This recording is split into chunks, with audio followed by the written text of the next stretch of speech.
Let's dive into a real David versus Goliath story, one homeowner against the foreclosure machine. It's October 18th, 2025. For homeowner Jeremy Bass, this Supreme Court ruling will decide everything. The big question here, can one person, all alone, actually prove the system was rigged against him? After more than 100 law firms couldn't help, Bass was forced to fight this battle all on his own. So what's this all about?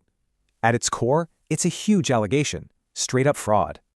Bass claims the auction for his home wasn't real. He says it was a sham, cooked up from the start. And he says he has proof. Just look at these red flags from the auction itself. But here's the twist. When he tried to present this in court, he hit a procedural brick wall. The judge basically said, nope, not looking at it, all because of a technicality in the court rules. Then, Bass objects to a false statement in court, and the judge just completely ignored him. Total silence.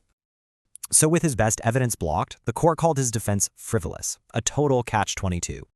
And get this, his case isn't a one-off. Nationally, almost no foreclosure appeals like this ever get heard.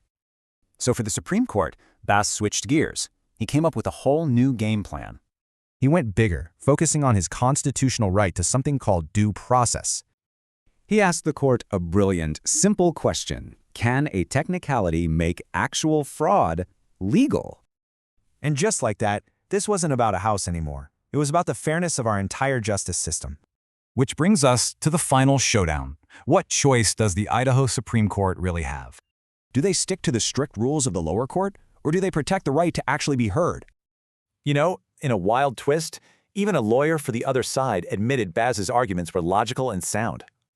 So what's more important, the rules or getting to the truth? That's the real question here for everyone.